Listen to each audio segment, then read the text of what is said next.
नमस्कार दोस्तों, मेरे YouTube चैनल में आपका स्वागत है। कृपया इस वीडियो को अंत तक देखें, क्योंकि मैं बाइबल पर आधार बहुत ही महत्वपूर्ण बातें आपके लिए लेकर आता हूं। अगर आपको मेरे वीडियो को शुरू से अंत तक देख रहे हैं तो कृपया मेरे इस YouTube चैनल को सब्सक्राइब करें, ताकि मैं और इसी प्रकार का वीडियो आपके लिए ला सकूं। धन्यवाद। तो वीडियो को शुरू करते हैं। परमेश्वर की मुहर और पशु की छाप, भाग 1। फिर मैंने एक और स्वर्गदूत को जीवते परमेश्वर की मुहर लिए हुए पूरब से ऊपर की ओर आते देखा। उसने उन चारों स्वर्गदूतों से, जिन्हें पृथ्वी और समुद्र की हानि करने का अधिकार दिया गया था, ऊंचे शब्द से पुकार कर कहा, जब तक हम अपने परमेश्वर के दासों के माथे पर मुहर न लगा दे, तब तक पृथ्वी और समुद्र और पेड़ों को हानि न पहुंचाना। प्रकाशित वाक्य 7 अध्याय 2-3। तीसरे स्वर्गदूत का संदेश सबसे लंबा है। प्रकाशित वाक्य 14 अध्याय 9-13। ये पशु की पूजा करने और उसकी छाप प्राप्त करने के खिलाफ एक चेतावनी है, साथ ही पवित्र लोगों के धैर्य या धीरज के बारे में एक संदेश भी है। पवित्र लोग वे हैं जो अच्छे और बुरे के बीच संघर्ष के संदर्भ में परमेश्वर के प्रति विश्वासयोग्य बने रहते हैं। प्रकाशित वाक्य 13 की घटनाओं के संदर्भ में इस संदेश का अध्ययन किया जाना चाहिए। पवित्र लोगों का धीरज, आज्ञाओं को मानना, यीशु का पर विश्वास बनाए रखना, समस्याएं जिनका सामना पवित्र लोग करेंगे, छाप का न लेना, मेने के पीछे हो लेना, निंदक सत्ता का विरोध करना। पवित्र लोगों का धीरज, आज्ञाओं को मानना। पवित्र लोगों का धीरज इसी में है जो परमेश्वर की आज्ञाओं को मानते हैं। प्रकाशित वाक्य 14 अध्याय 12। पवित्र लोगों को धीरज की आवश्यकता क्यों है? मरकुस 13 अध्याय 13। यीशु ने हमें चेतावनी दी है कि उसके नाम के कारण सब लोग उनसे बैर करेंगे। तो समय आने पर हमें धीरज रखना चाहिए। हमसे बैर क्यों करेंगे? प्रकाशित वाक्य 14 अध्याय 12 के अनुसार, क्योंकि हम निर्गमन 20 अध्याय 2-17 में लिखी परमेश्वर की आज्ञाओं को मानते हैं। पशु बदली गई आज्ञाओं को सिखाता है। पशु की पूजा करने में उसकी आज्ञाओं को मानना और रविवार को सबत के स्थान पर आराधना के दिन के रूप में स्वीकार करना शामिल है। उस समय यदि हम परमेश्वर की आराधना करते रहेंगे तो हमें सताया जाएगा, एक और समाज से दूर कर दिया जाएगा। प्रकाशित वाक्य 13 अध्याय 15-17। इसलिए धीरज विशेष रूप से महत्वपूर्ण है।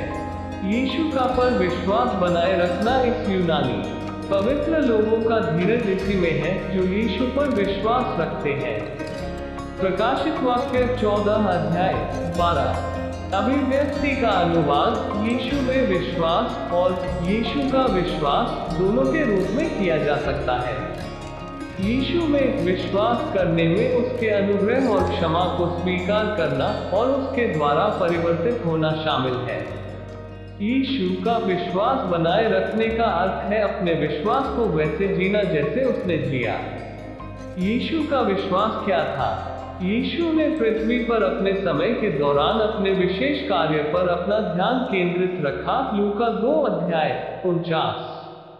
शंकाओं का सामना करने पर वह अडिग रहा। मत्ती 4 अध्याय 3-4। उसने क्रूस पर पिता द्वारा परित्यक्त महसूस किया, लेकिन उसने अपना विश्वास बनाए रखा और अपना जीवन हमारे लिए दे दिया। मत्ती 27 अध्याय 46-50।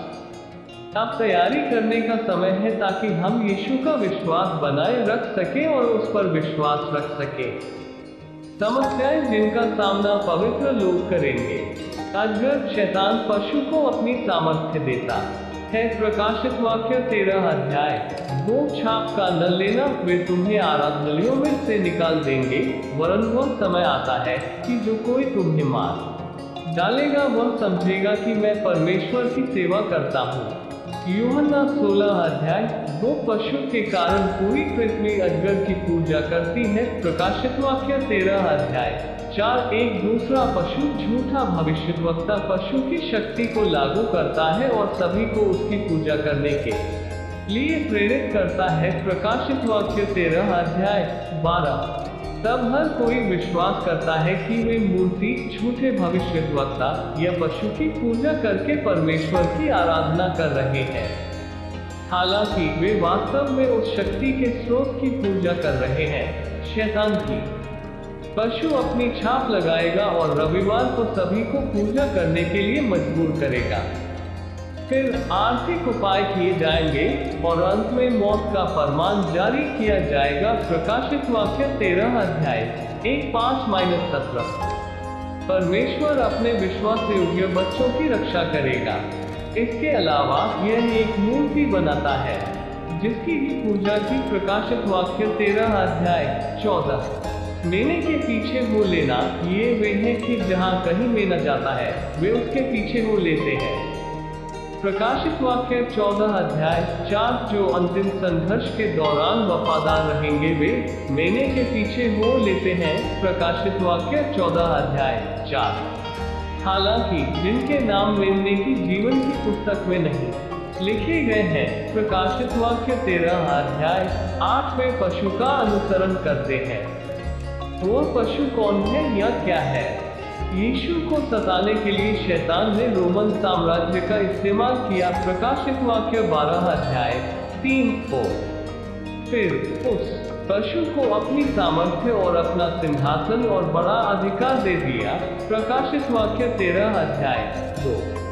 इस पशु का सिंहासन रोम में स्थित है। प्रकाशित वाक्य 17 अध्याय 9। और इसने परमेश्वर के विश्वासयोग्य लोगों को लंबे समय तक सताने के लिए अपने अधिकार का उपयोग किया है। प्रकाशित वाक्य 13 अध्याय 7। अंतिम संघर्ष में कोई तटस्थ क्षेत्र नहीं होगा। हम या तो मेने का या पशु का अनुसरण करेंगे, पृथ्वी के सब रहने वाले। प्रकाशित वाक्य 13 अध्याय 8। पशु की पूजा करेंगे। ये दंड का भय नहीं है, न ही अनंत प्रतिफल की आशा है, जो मसीह के शिष्यों को उसका अनुसरण करने के लिए प्रेरित करता है। वे उद्धारकर्ता के अतुलनीय प्रेम को देखते हैं, जो बैतलहम की चरनी से पृथ्वी पर उसके पूरे और उसको देखना लेकर कुलवारी के क्रूस तक सफर के दौरान प्रकट हुआ आकर्षित करता है। यह आत्मा को नर्म और वश में करता है। देखने वालों के हृदय में प्रेम जाग उठता है। वे उसकी आवाज सुनते हैं और उसके पीछे हो लेते हैं।